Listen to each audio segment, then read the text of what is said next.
자, 479페이지 정비사업절차에서 사업시행 인가 특례 규정들을 모아서 준비합니다. 자, 479페이지 오른쪽 상단에 건축위원회 심의가 나와 있습니다. 자, 이번에는 이제 그 필기가 별로 많이 없어요. 그래서 이제 속도가 상당히 빠르니까 잘 집중해서 따라올 수 있도록 그렇게 해요. 네. 시작합니다. 건축위원회 심의는 작은 별표 하나 붙이고 시작합니다. 자, 시장구수는 정비구역이 아닌 구역에서 시행하는 주택 재건축 사업에 사업시행 인가를 하고자 할 경우 줄 것이십시오. 건축물의 높이, 청소, 용적률 등 밑줄 거요. 자, 건축물의 높이, 청소, 용적률 등 밑줄 긋고 손대요. 자, 건축물의 높이, 청소, 용적률 등 대통령령이 정하는 사항에 대해서 건축법상 특별자치시 특별자치도 시군구에 설치하는 다음 줄 것입니다. 건축위원회 심의를 밑줄 긋죠. 건축위원회 심의 손 떼고 거쳐야 한다 됐습니다. 이해가 되게 기억이 되거든요. 네, 그래서 잠깐 설명드려요. 책을 봅니다. 지금 사업시행 인가권자 누구죠? 지장군수. 지장군수 사업시행 인가를 할 거예요. 인가를 해야 될 대상이 건축물의 높이, 청소, 용적률 등 맞죠? 그럼 우리나라 대한민국의 지장군수들은 건축물의 높이나 청소, 용적률 등에 대해서 전문직이 전부 있습니까? 없습니까? 대부분 없겠죠. 네, 그래서 이 사업시행 인가할 때 건축물의 높이, 청소, 용적률 등에 대해서는 전문 지식이 없으니까 임의로 사업시행 인가를 하면 안 돼. 안 되고 그 분야의 전문가로 구성된 건축위원회의 심의를 거쳐서 사업시행 인가를 하도록 특례규정을 둔 겁니다. 그러니까 보통 이제 출제를 할 때는 그 건축위원회 심의 자리에다가 도시기획위원회 심의를 거쳐야 한다라고 출제를 많이 하게 됩니다. 아셨죠? 네. 자, 시장구수가 사업시행 인가를 할 때 건축물의 높이나 청소, 용적률 등에 대한 사업시행 인가를 할 때는 그 분야의 전문가로 구성된 어디죠? 건축위원회 심의를 거치도록 한다는 얘기입니다. 어려운 거 없고요. 다음 넘어가요. 자, 책장 넘겨서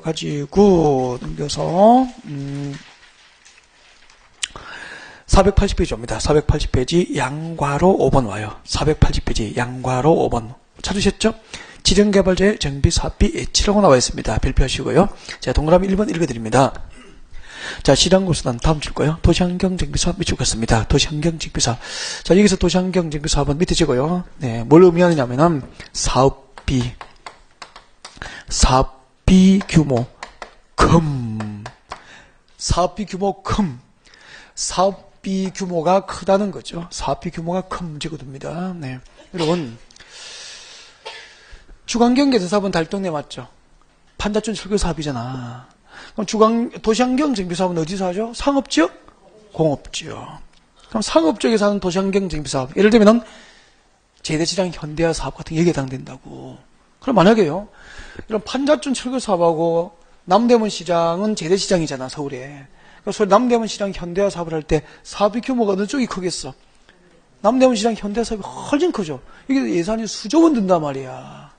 근데 그 사업시행자가 자금력을 신뢰할 수 없는 민간 개발자라면은 사업시행 인가를 임의로 했을 때 나중에 자금력 부족으로 철거 후 방치돼 버린다면은 여러분 그 서울의 도심의 남대문 시장에 그 수만 개의 상가를 철거해 놓고 방치 상태로 1년, 2년 지나버리면은 전국의 도매상들, 소매상들 난리 나겠죠.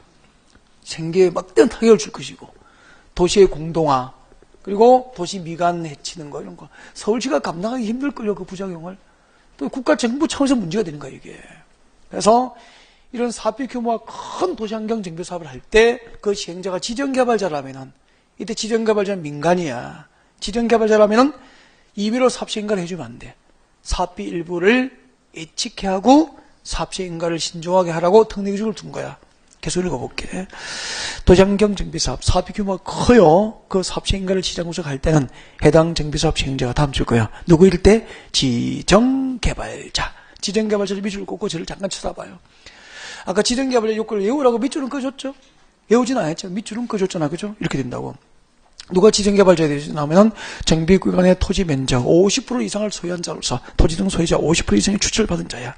민관 합동법인으로서 토지 등 소유자 50% 이상의 추천받은 자. 정비구간의 토지 면적 3분의 1 이상을 신탁받은 자야. 공통점은 들어보니까 공공개발자입니까? 민간입니까? 민간 시행자. 그래서 지정개발자 밑에 적어요. 이때 지정개발자는 민간 시행자를 의미해요. 여기서는. 사업비 규모가 큰 도시환경 정비사업의 시행자가 민간 개발자죠. 민간 시행자일 경우에는 정비 사비의 100분의 20 줄 거면 되죠. 사비 20% 범위 내에서 사비를 애치하게 하고 자금내역에 대한 신뢰를 확보한 다음 사업시 인가를 해주도록 특례기준을 뒀다 이 말입니다. 그럼 거기서 세 가지를 기억해야 되는 거야. 무슨 사업이죠? 도시환경 정비사업. 시행자가 누구일 때? 지정개발자일 때. 정비 사비 얼마? 20% 분해해서 사비를 예치게 한다는 거죠. 그때 이제 예치금은 무사하게 사업이 끝나면은 돌려줘야 될 거 아닙니까? 그래서 그 밑에 보라고. 이번에 청산금 지급이 완료된 때. 그럼 청산금 지급이 완료됐으니까 사업은 무사하게 종료된 걸 의미하는 거 아닙니까? 그래서 청산금 지급이 완료됐을 때 예치금은 나중에 이제 예치자에게 반환을 해주게 됩니다. 시행자에게. 됐습니까? 네. 그 다음에 제철 넘겨봐요. 넘겨가지고 482페이지 봐요. 자, 482페이지 왼쪽 하단에 양괄호 7번이 있어. 482페이지 왼쪽 하단 양괄호 7번.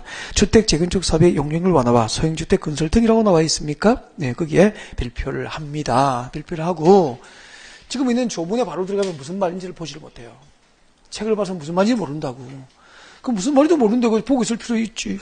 없지. 그래서 지금부터 보지 말고 고개를 들어야 돼요. 고개 들고 이야기를 다 듣고 제가 꼭 필기 안 하고 수업 준비가 가능할 수 있도록 교재에 밑줄 긋고 다시 읽어 드릴 테니까 줄 거 줘서 챙겨 드릴 테니까 설명을 들어요. 중간에 교재 보면은 손해입니다. 보지 말 거. 시작할게요. 앞으로 재개발하고 적는 거 아니야. 재개발하고 재건축할 때. 재개발하고 재건축을 할 때 수도권 정비교육상 과밀 억제권역 그리고 과밀 억제권역 외 시도 조례로 정한 지역에서 재개발하고 재건축을 할 때는 원칙은 재개발하고 재건축을 할 때는 원칙은 정비계획 이 정비계획으로 정한 용적률이 200%면은 용적률 200%까지 재개발 재건축이 허용돼요. 그러니까 본래 재개발 재건축할 때는 원칙적으로 정비계획으로 정한 용적률에 따라서 재개발 재건축을 해야 된다 이 말입니다. 이게 원칙이에요. 알겠죠? 근데 특례로서 우리 국토교육부에서는 용도지구 종류가 21개가 있었죠. 그 21개 용도지구별로 대통령령, 국토교육법 시행령이 허용하는 용적률 최단도가 있었죠. 이렇게 오잖아. 주거지구는 100으로 시작해서 50씩 증가. 기억납니까? 준주거지구는 500. 그치? 중심상업지구는 1500, 외곽으로 나가면서 200씩 감한다. 기억나죠? 그 21개 용도지구별 법정 상한 용적률까지 법정 상한 용적률까지 용적률을 완화해서 재개발 재건축을 허용해 줄 수도 있어요. 특례로서. 그럼 만약에 해당 지역의 용도지구이 준주거지구라면 준주거지구의 국토교육법 시행령상 법정 상한 용적률은 얼마죠? 500%. 그럼 봐봐요. 본래 준주거지구에서 재개발하고 재건축할 때는 정비계획으로 정한 용적률이 200이면 이대로 재개발 재건축하는 게 원칙이라. 근데 특례로서 앞으로 재개발 재건축할 때 국토교육법상 용도지구별 법정 상한 용적률까지 용적률을 완화해서 건설을 허용하겠다는 겁니다. 그러면은 본래 용적률 200%가 적용됐는데 500%까지 용적률이 완화됐다잖아. 얼마나 완화된 겁니다? 300. 법정 상한 용적률에서 정비계획으로 정한 용적률을 빼면은 300이죠? 그 300이 완화된 거잖아. 이 공짜가 아니죠. 세상에 공짜가 있어 없어? 가끔 있다. 농담이고. 그래서 이제 법정 상한 용적률에서 정비계획으로 정한 용적률을 빼면은 그게 완화 용적률이라고. 완화 용적률. 완화된 용적률이잖아. 완화된 용적률이 여기서 예를 들면 얼마였죠? 300이라. 이 공짜가 아닌 거야.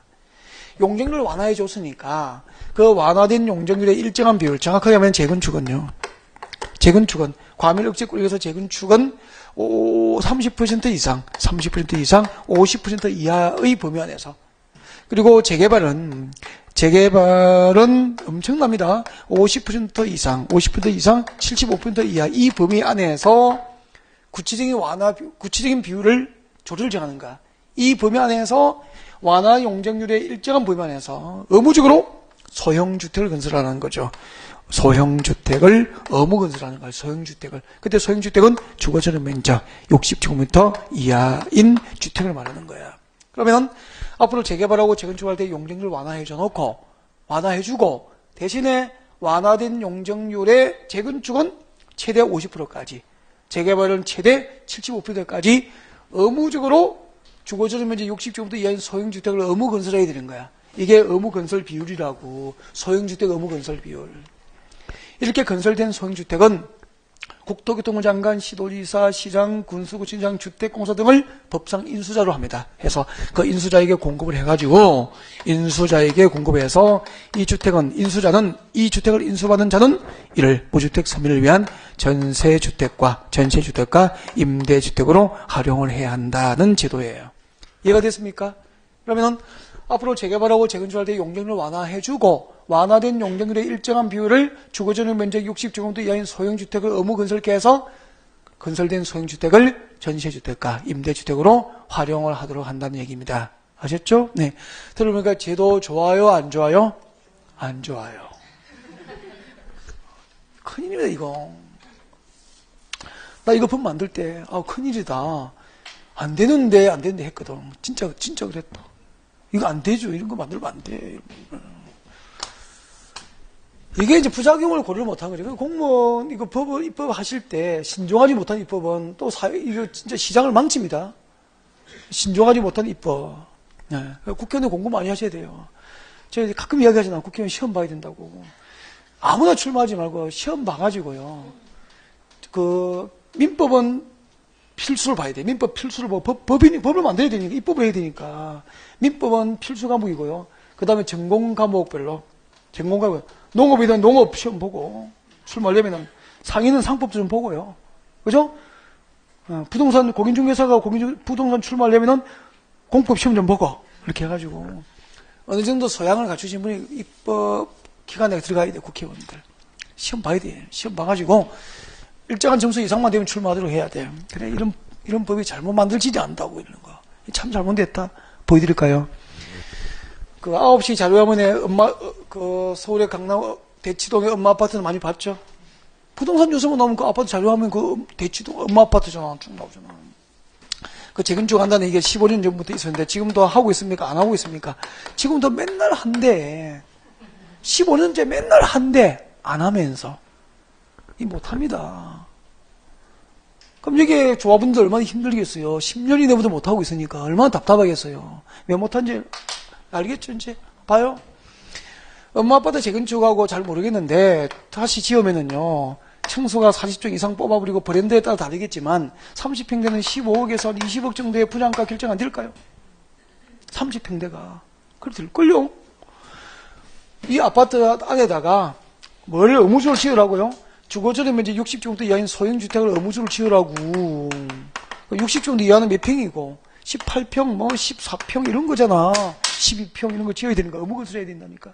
그럼 이것을 의무적으로 건설해야 되니까 일정한 비율을 지어야 되니까 여기다가 이 아파트 지어야 될 여기다가 이거 지어야 되는데 그래야 이거 팔아서 조합원에게 주고 이거 일반 분양해서 사업비가 나오잖아.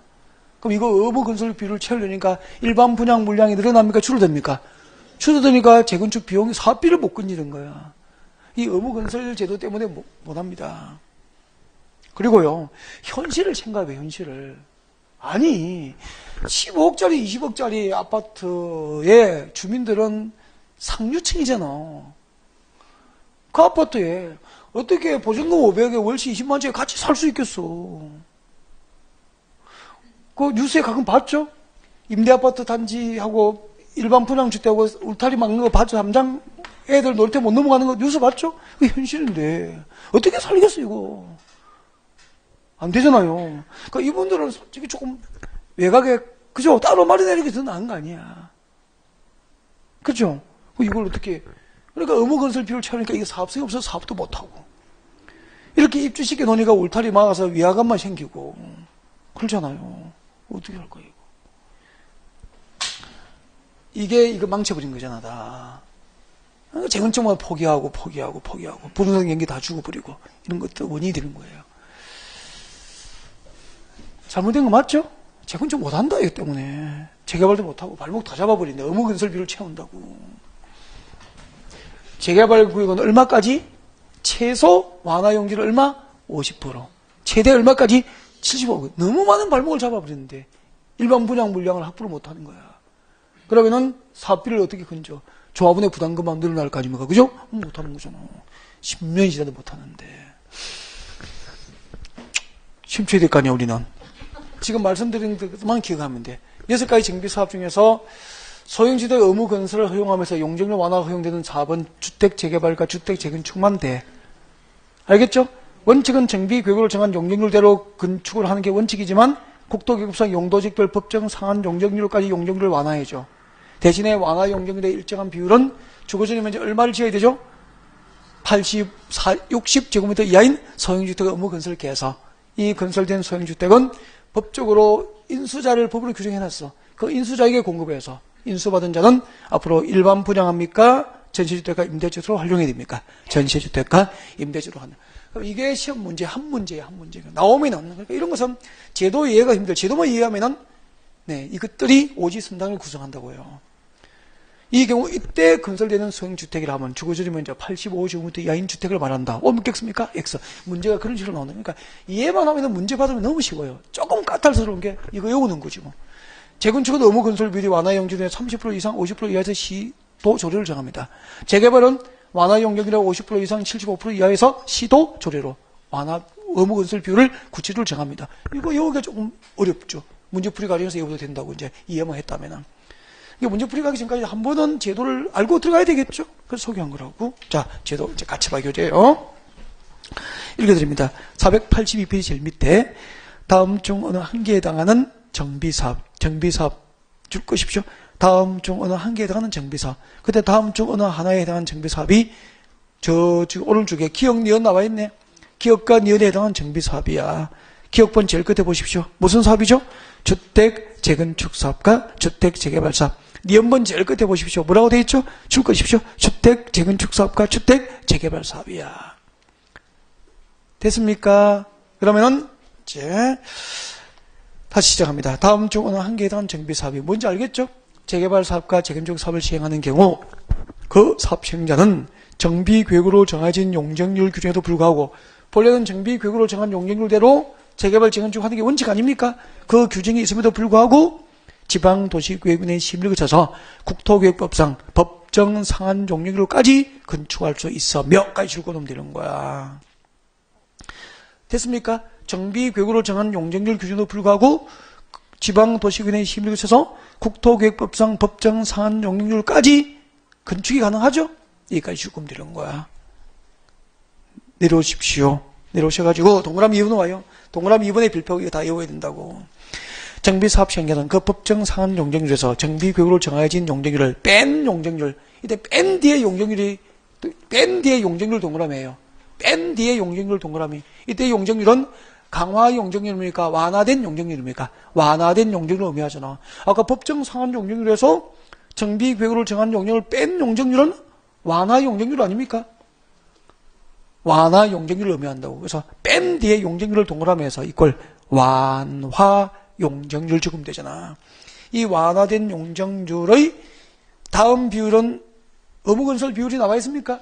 기역, 니은, 디귿, 리을 묶고요. 앞에다가 의무건설 비율, 의무건설 비율인데 기역, 니은을 외워요. 암기 딱 찍어요. 기역, 니은 앞에 암기. 기억 보내봐요. 재건축 사업은 30% 이상 50% 이하 맞습니까? 네. 니은번 줄 거예요. 재개발 사업은 50% 이상 75% 이하 맞습니까? 둘 다 공통점은 가밀억제권역에서. 가밀억제권역 외의 지역은 문제풀이 할 때 외우고 지금 외우지 말자고. 알겠죠? 네. 7달 되면 다 외우라 그래요, 다시. 자, 그럼 다시 올라가 봐요. 자, 시행자는 법정 상한 용적률에서 정비계획으로 정해진 용적률을 뺀 용적률, 즉 완화 용적률의 일정한 비율에 해당하는 면적에 다음 줄 거죠. 주거지역 면적 얼마?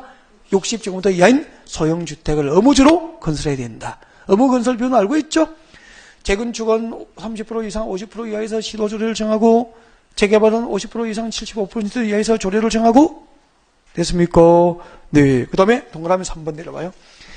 동그라미 3번 읽어드립니다. 줄 끄지 마십시오. 정비사업 시행자는 정비계획상 용적률을 초과해서 건축하는 경우 그 초과한 용적률에서 시도조례를 정하는 비율을 곱한 용적률에 해당하는 면적에 건설한 소형주택을 자 지금도 줄 것입니다. 국토교통부 장관, 시도지사, 시장, 군수구청장, 주택공사 등까지 줄 거예요. 이를 뭐라고 하죠? 인수자. 그러니까 의무 건설된 소형주택을 법적으로 인수할 수 있는 자는 법에 딱 규정되어 있다니까. 국장, 시도지사, 시장과 주거시장과 주택공사 등에게 공급하여야 한다. 줄 거면 돼요. 그때 소형주택 공급 가격은 줄 거고, 이 경우 소형주택 공급 가격은 국토교통부 장관이 고시하는 공공건설 임대주택의 표준건축비로 합니다. 공공건설 임대주택의 표준건축비 줄 거예요. 소형주택, 의무건설된 소형주택을 공급할 때 공급가격은 공공건설 임대주택의 표준건축비로 공급돼요. 공급가격은 표준건축비라고 외워놔야 됩니다. 표준건축비 동그라미. 소형주택 공급할 때 공급가격은 국토교통부에서 고시하는 공공건설 임대주택의 표준건축비 가격으로 공급해요. 네, 공공건설 임대주택 표준건축비로 하고 계속 줄 거예요. 부속 토지는 가격을 안 따져요. 인수자에게 기부 체납된 걸로 간주합니다. 7장을 넘깁니다. 자, 넘겨서 6번 와요. 6번 와요. 동그라미 6번 오셨습니까? 네, 동그라미 6번 오셔가지고, 자, 소형주택의 인수를 위한 절차와 방법 그 등에 관해서 필요한 사항은 대통령 등으로 별도로 정할 수 있고요. 줄 것이십시오. 인수된 소형주택은 시도 조례가 정하는 바에 따라서 전세주택과 임대주택으로 활용해야 한다. 임대주택과 전세주택을 앞뒤로 가라오시고 밑에다가 아니다 분양주택을 꼭 찍었으면 좋겠습니다. 아니다 분양주택. 분양주택으로 활용은 금지돼요. 전세주택과 임대주택으로만 활용이 가능합니다. 그러니까 얼핏 보면 좋은 제도 같은데 부작용도 상당히 많다는 걸 알 수 있죠. 네, 그래서 아마 개정의 필요성이 많은 건 아닐까. 그러니까 그 비산 동네 재건축 재개발은 전부 이기 때문에 발목 잡히다 보면 돼요. 네, 이거 풀 줘야 됩니다. 풀 주고 무주택 서민을 위한 전시주택과 임대주택은 다른 곳에 지으면 돼요. 20억짜리하고 그죠? 보증금 500에 200만 원, 뭐 20만 원, 뭐 삽니다. 같은 동네 어떻게 살아? 뭐 살지. 뭐 살지. 안 된다. 가자. 485페이지 와요. 485페이지. 485페이지에 사업체인가의 특례 1번 법률 위반상에 대한 사업체인가라고 나와 있습니까? 네, 별표하시죠. 미안해요. 낮에 비리 많았어. 근데 따지고 보면 제 탓은 아닙니다. 네, 제가 담당을 잘못해서 그런 거지. 자, 이것도 설명을 다 듣고 외워야 되거든요. 그래서 처음 보면 무슨 말인지 모르니까 볼 필요가 없어. 그냥 봐도 모르는데 뭐. 그러니까 중간에 보지 마요. 중간에 한번 봐도 모릅니다. 네, 그래서 고개를 들고 저를 봅니다. 이야기를 들어요. 이야기를 다 듣고 이제 또 할 테니까.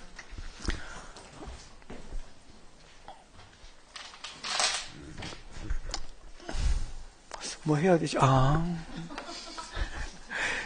이게 우동 재개발 구역이다. 우동 재개발 구역. 우동 예를 들어서 우동 재개발 구역이야. 우동 재개발 구역이면은 재개발 사업은 보전 방식이었습니까? 철거 방식이었습니까? 철거 방식이었어. 철거 방식. 그럼 재개발 구역에 대한 기반시설 양호합니까? 열악합니까?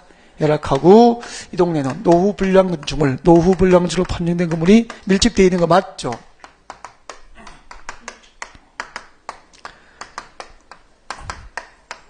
아유 힘들어. 그러면은 우동 재개발구에 가면은 대부분 이제 노후 불량지로 판정되고 기반시설이 열악하니까 재개발을 하겠죠. 근데 새 건물은 있어 없어? 이 동네 새 건물 있어 없어? 있죠. 준공사 받고 6개월 된 거, 1년 된 거, 3년 된 거 많습니다. 맞잖아, 그죠? 근데 우리나라는 그동안에요, 주택 재개발하고 주택 재건축하고 이렇게 정비 사업을 할 때 전면 철거 방식이었어. 전면 철거 방식. 심지어 아파트는 최소 연한이 20년 돼 있잖아, 지금. 알고 있잖아, 그죠? 최소 연한이 20년이거든. 20년만 지나면은 심할 경우에는 아파트 전부 철거해서 갖다 버리고 다시 지어서 재건축해버리잖아. 이런 국가가, OECD 국가, 이런 국가가 없답니다. 없대요, 없대. 전면 철거 방식만 하고 있는 우리나라가 유일하답니다. 우리가 아파트 산 지 얼마 안 됐거든요. 얼마 안 됐다. 우리 보통 이제 아파트가 이게 주거가 보편화된 건 얼마 안 됐다? 그냥 여러분 생각해봐. 아파트 산 지가 몇 년 됐는지를. 20년 내외. 맞잖아요? 40년 전에 아파트 산 사람 없잖아요, 거의. 40년 전에 별로 없죠. 다 20, 30년이지 뭐 다. 20년 내외가 제일 많고 그렇단 말이야. 보편화된 게.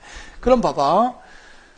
그 미국이나 유럽 쪽에는 아파트 산지 오래됐잖아, 그분들은. 그분들은요, 이렇게 전면 철거 방식 한 10%, 20% 이내에 선진국은요. 우리나라는 100%잖아. 20년을 살면 딱 철거해서 갖다 버리고 다시 지었잖아. 그러니까 그 이유가 있어. 우리나라는요, 자원의 부국이잖아. 땅만 파면 석유 콸콸. 산에 언덕만 까버리면은 철광석이 막 쏟아져 나오고. 자원이 많으니까 그냥 20년 살고 철거해서 국토가 또 얼마나 광활하게 넓어. 그러니까 이 근적 폐자재 얼마든지 버릴 수 있잖아. 갖다 버리고 다시 짓고 이제 그렇게 온 거죠. 우리 같아서 좀 민망하잖아. 그지? 그래서 이제 특례유증을 만든 거예요. 그래서 앞으로 정비 사업을 할 때 정비 사업 시행자가 정비 사업 시행 계획을 작성할 때는 지금 사업 시행 계획 특례하고 있지 않습니까? 정비 사업 시행 계획을 작성할 때는 원칙은 철거 방식으로 하자. 근데 특례로서 일부 건축물은 철거하지 말고 남깁니다. 이제 존치 가능해. 존치. 쓸만한 것은 철거하지 말고 리모델링 고치자는 거지. 그래서 앞으로 정비법상 정비사업 시행자가 정비사업 시행 계획을 작성할 때는 구역 내에서 일부 건축물은 존치시키고 일부 건축물을 리모델링하는 내용이 포함된 정비사업 시행 계획을 작성해서 사업 시행 인가 신청이 가능해졌어요. 근데 문제가 있다. 이 존치되거나 리모델링 되는 건축물이 현행 건축법과 주택법 일부 규정에 적합하지 않으면 존치나 리모델링이 불가능하잖아. 그래서 이 정비사업 시행계획의 존치나 리모델링 대상으로 포함된 건축물과 그 건축물이 있는 토지가 건축법과 주택법 일부 관련 규정에 적합하지 않더라도 그 법 적용을 배제해서 사업 시행가가 가능하도록 특례 규정을 만들게 된 거야. 대충 이해가 됐습니까? 앞으로 정비사업 시행계획을 작성할 때는 일부 건축물의 존치, 일부 건축물의 리모델링 내용이 포함된 정비사업 시행계획을 작성해서 사업 시행인가 신청이 가능해졌죠. 그때 존치되거나 리모델링 되는 건축물은 일부 건축법과 주택법 관련 규정에 적합하지 않더라도 그 법 적용을 합니까? 배제합니까? 배제하여서 사업 시행인가를 해주겠다는 거예요. 우리 시험 쳐야 되잖아. 시험 쳐야 되니까 그때 이제 존치 또는 리모델링 되는 건축물과 그 대지에 적용을 배제할 수 있는 건축법과 주택법 관련 규정에 무엇이 있는지를 외워야 돼요. 배제되는 규정을 외워야 된다고. 배제 규정을 외워야 되죠. 5개가 있어. 오지 선생님의 시험 내기 얼마나 좋아. 이 5개만 외우면은 수험 준비 끝. 제도는 일단 소개했죠. 그럼 이제 또 자료 보러 갑니다. 책 많이 보고 싶었죠, 그죠? 네, 보세요. 자, 485페이지 봐요. 법률 위반 사항에 대한 사업 시행인가 읽어드릴 거야. 지금부터 밑줄 끄면서 따라오셔야 되는데, 지금 제가 밑줄 끄면 이것도 지문에 출제를 한다는 얘기입니다. 오지 선생님들 만나게 될 것들이야. 줄 거야 돼요. 정비사업 시행자는 일부 건축물의 존치된 동그라미 하셔야 되는데, 정비사업 시행자는 일부 건축물의 존치 또는 리모델링 동그라미 리모델링 밑줄 끄면서 정비사업 시행자는 일부 건축물의 존치 또는 리모델링에 관한 내용이 포함된 정비사업 시행 계획서를 작성을 해서 485페이지인데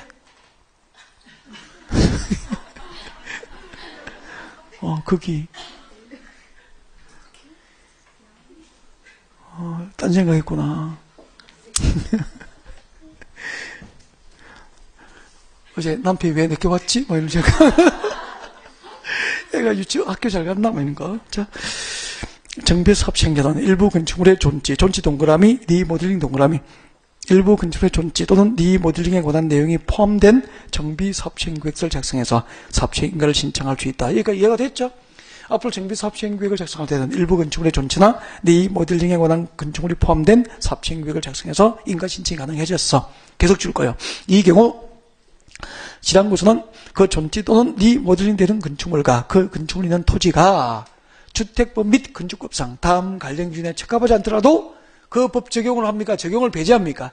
적용을 배제해서 사업 시행을 해줄 수 있다 이 말이야. 그래서 밑에 보니까 존치되거나 리모델링 건축물에 적용을 배제하는 규정이 나와 있습니까? 이거 외워야 된다고 해서 1번부터 5번까지를 딱 묶어서 암기. 이걸 이제 지금 설명 들으면 이제 어떻게 왜 외워야 되는지 아는데 나중에 혼자 하면은 무슨 제목으로 외워야 될지 몰라서 못 외워요. 그래서 좀 유치하지만 나중을 대비해서 좀 적어둘까요? 위에 제목을 어떻게 외워야 되냐면 제목 적어서 불러드릴게요. 이렇게 제목을 붙여놔요.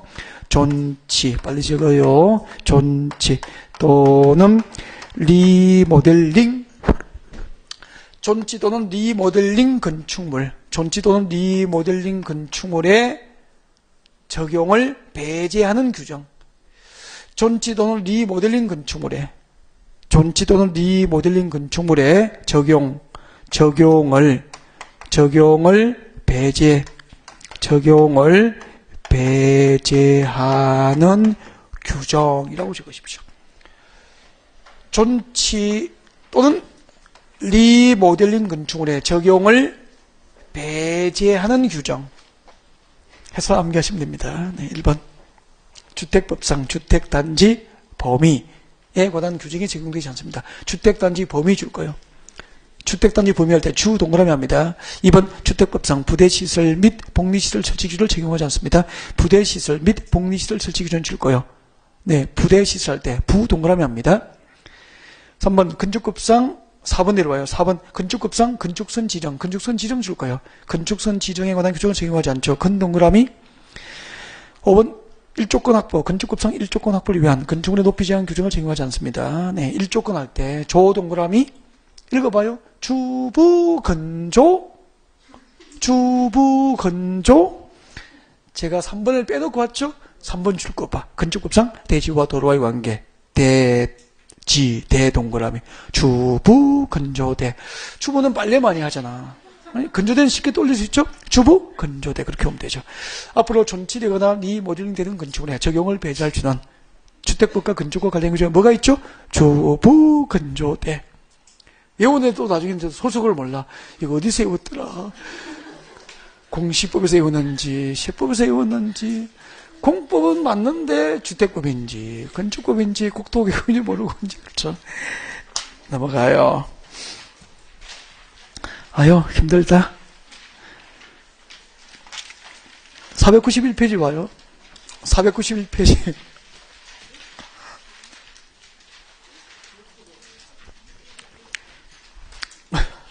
491페이지. 491. 여러분들 따라다니기 힘들죠? 네. 491페이지. 저도 데리고 다니기 힘듭니다. 자, 491페이지. 자, 임시 수용 등 의무라고 나와 있잖아요. 이거 필피하시고요. 정비 사업 시행령 다음 줄 거예요. 주관경 개선 사업과 주택 재개발 사업을 줄 겁니다. 손 떼고. 주관경 개선 사업과 주택 재개발 사업. 잠깐 한번 볼까요? 주관경 개선 사업은 달동네죠. 저소득층 집단 거주지요. 재개발은 중산층입니까? 서민층입니까? 서민층. 그러면 이제 필 왔죠? 읽어볼게요. 주관경 개선 사업과 주택 재개발 사업의 시행으로 철거된 주택 소유자와 세입자는 이 동네에서 철거되는 주택의 소유자와 세입자는 스스로 임시 거처를 마련할 수 있는 경제적 여건이 어려워 보이죠?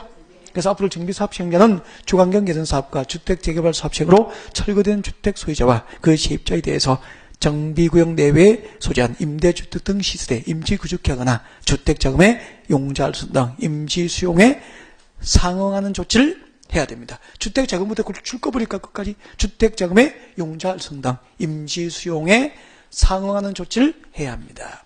묻겠습니다.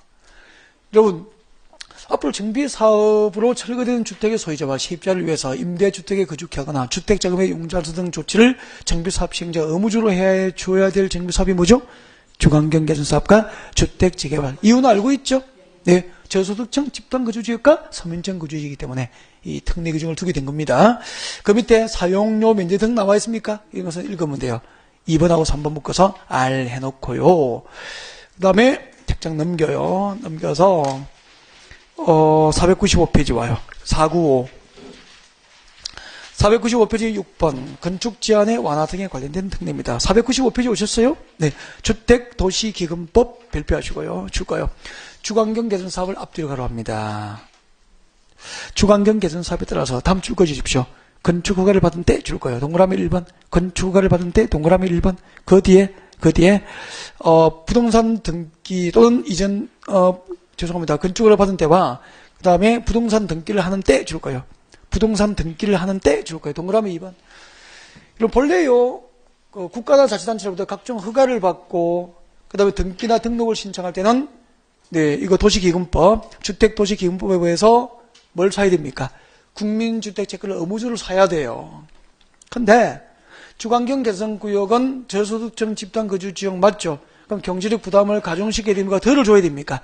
덜을 줘야 되잖아. 그래서 주관경 개선사업 하면서 건축허가 받고 부동산 등기할 때는 주택도시기금법상 국민주택채권 매입에 관한 규정을 적용하지 않는다. 그렇게 되는 거야. 이해가 됐습니까? 네. 그리고 넘어와요. 497페이지에 8번 별표해둬요. 8번을 별표해두고요. 넘어와요. 제5절 관리처분계획 등을 펼쳐놓고 498페이지 제5절 498페이지 제5절 관리처분계획 등을 별표해놓고 고기 들어요. 별표해놓고 고기 들어요. 시작합니다. 드디어 이제 삽생인가 특례 규정돼서 우리가 벗어났습니다. 거의 1시간이죠. 1시간.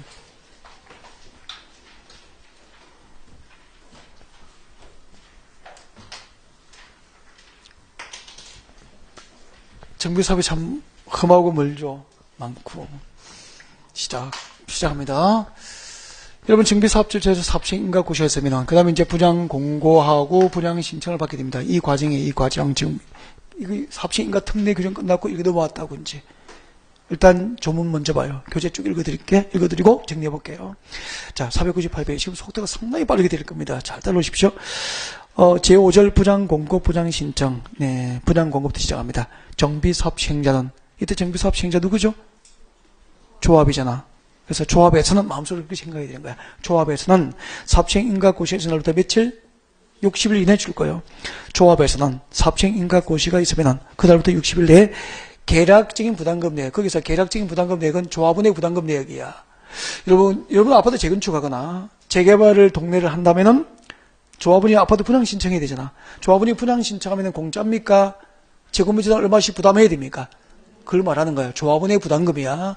자, 삽생인가고시가 나면 60일 내에 계략적인 부담금, 조합원 부담금 내역과 분양신청기간, 언제부터 언제까지 분양신청을 하고 분양신청기간, 그 밖에 대통령령이 정하는 사항을 토지등 소유자 누구죠? 조합원에게 통지해줘요. 통지 동그라미. 삽생인가고시가 딱 나면 60일 내에 부담금 내역과 분양신청기간이 조합원에게 통지돼요. 그리고 일간신문을 통해서 공고를 해야 됩니다. 공고 동그라미. 이때 공고가 무슨 공고죠? 분양공고. 그럼 삽생인가고시가 나면 60일 내에 부담금 내역과 분양신청기간이 조합원에게 통지되고 일간신문을 통해서 분양공고가 있게 돼요. 오른쪽으로 와요. 499페이지. 분양신청기간 갑니다. 자, 분양신청기간은 통지한 날부터 뭘 통지했는지 알고 있죠? 부담금 내역과 분양신청기간을 조합원에게 통지했잖아. 그 조합원에게 부담금 내역과 분양신청기간을 통지한 날부터 30일 이상 60일 이내로 분양신청기간을 정하는 게 원칙이야. 여기까지 원칙. 다만 관리청계획 수립에 지장이 없다고 판단되면 20일 범위 내에서 분양신청기간은 연장될 수 있다고.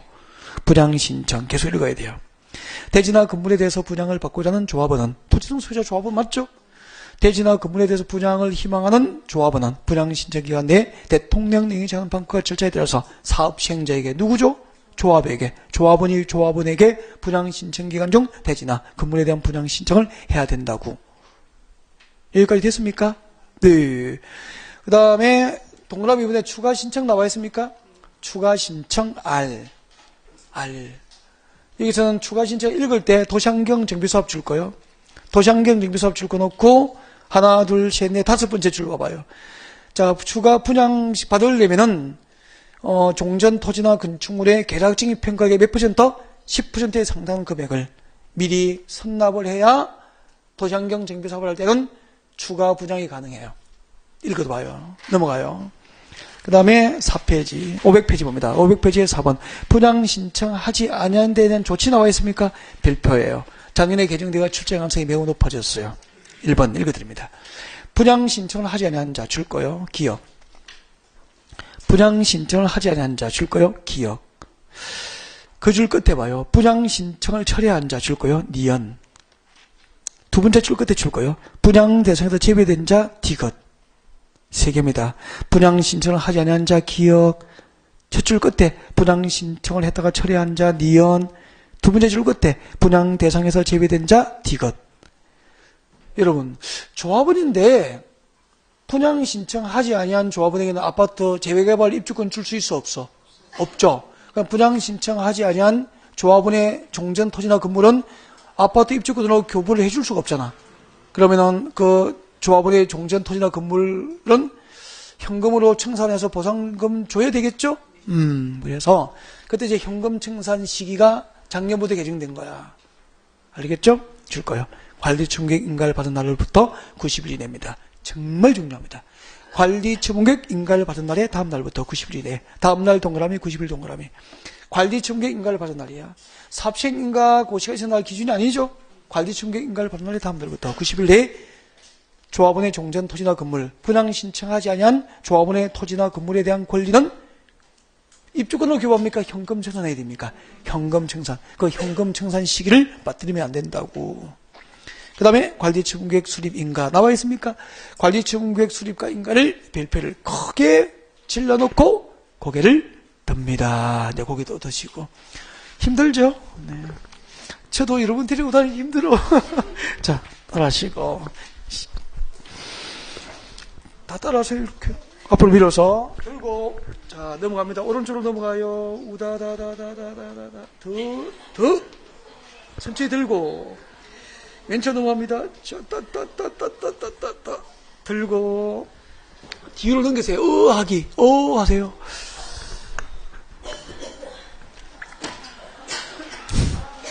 목도 좀 돌리시고.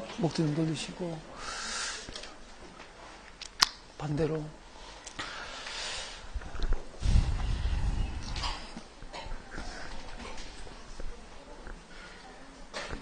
봐요.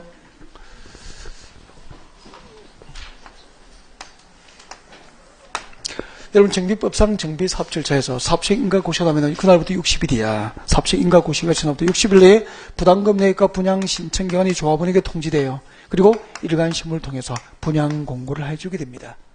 이야기 다 했던 거 아닙니까? 다음에 그때 이제 부담금 내역과 분양 신청 기간을 통지받은 토지 등 소유자들이 누구죠? 조합입니까? 조합원입니까? 조합원. 부담금 내역과 분양 신청기간을 통지받은 토지 등 소유자 중에서 희망하는 자는 분양 신청기간 내에 분양 신청을 하면 돼. 누구에게 하죠? 시행자에게 하죠. 조합에게. 그때 토지 등 소유자 중에서 분양 신청을 하지 아니한 자도 있고, 분양 신청을 했다가 철회한 자도 있고, 관리처분계획에서 법적으로 분양 대상에서 제외된 자도 있단 말이야. 분양 신청하지 않은 자에게는 아파트 입주권을 교부할 수 있어? 없어? 없어. 없기 때문에 옛날에는 이게 3년 전까지는 그 해당하게 된 날부터 150일이었어. 바뀌었죠? 현금 청산을 해줘야 돼요, 이제. 하는데 그 청산 시기는 관리처분계획 인가를 받은 날의 다음 날부터 며칠 내에 해줘야 됩니까? 90일 내에 현금 청산을 해야 된다. 여기까지 우리 공부한 거 아닙니까? 이렇게 이제 분양 신청을 받았다고, 조합에서. 분양 신청 받으면은 분양 신청된 현황을 기초로 분양 신청한 조합은 각각에게 누구에게는 몇 평짜리 몇 동 몇 호, 누구에게는 몇 평짜리 몇 동 몇 호를 분양할 것인지 설계하는 분양 설계를 내용하는 분양 처분계획이 작성된다고. 그 분양 처분계획이 무엇입니까? 관리 처분 계획. 환지 처분할 사항을 미리 정한 계획은 환지 계획. 분양 처분할 사항을 미리 정한 계획은 관리 처분 계획. 그렇게 되죠. 그래서 지금부터 관리 처분 계획을 시작합니다. 관리 처분 계획에서는 100% 여기서는 매년 2문제 정도를 꾸준히 내고 있죠. 이런 내용들을 공부해야 돼. 관리 처분 계획을 언제 작성하는지, 잠깐만 책 만지지 말고 언제 작성하는지, 누가 작성하는지, 누구로부터 인가를 받는지, 어떤 내용들을 관리청구로 정하게 되는지, 그리고 관리청구를 작성할 때는 어떤 기준으로 관리청구를 작성하지, 그리고 관리청구계획 인가 고시 후에 어떤 법적 효과가 발생하지, 이런 것들을 공부할 거예요. 여기까지 여러분이 그렇게 보고 싶어하는 책을 보면서 체크해야 되겠다. 자, 여러분 교재로 옵니다. 관리처분계획 수립과 인가 시작합니다. 정비사업 시행자는 누구죠? 조합에서는 세 번째 줄에 보여. 분양신청기간이 종료된 때 줄 거야 되겠네. 분양신청기간이 종료된 때. 이게 뭐죠? 작성시기가 되는 거야. 작성시기. 언제 작성하죠? 분양신청기간이 종료된 때. 손 떼고 분양신청된 현황을 기초로 다음 사항이 포함된 관리처분 수립에서 누구에게 인가 받죠? 시장소에 인가받는 거야. 물론 인가받은 관리 청구를 변경 중지 표시할 경우에도 또한 같으니까 변경 인가를 받도록 해라는 이야기고요. 밑에 보니까 그때 관리 청구에 포함되어야 할 내용이 나와 있습니까? 몇 번까지 외우라고 그랬죠? 7번까지. 그래서 1번부터 7번까지 지난번에 6번이었어. 이제 한 개 추가한 거죠. 그래서 1번부터 7번까지 묶어서 앞에다가 암기. 한 개 추가했다고 시 안 했죠? 다행이다. 자, 고개 드시고. 그걸 외워야 되는데, 이제 제가 늘 이야기하잖아요. 가장 암기를 잘하는 방법은 막 외워야 됩니까? 이해하러 오겠습니까? 이해. 현장으로 여러분을 모시고 갈 거야. 재개발구로 현장을 알면 외워진다는 게 이게 제일 좋은 거예요. 그러니까 현장을 이해하고 외워야 된다고 기억해야 되죠. 2시까지 바로 할까요? 좀 쉬었다 갈까요? 알았어.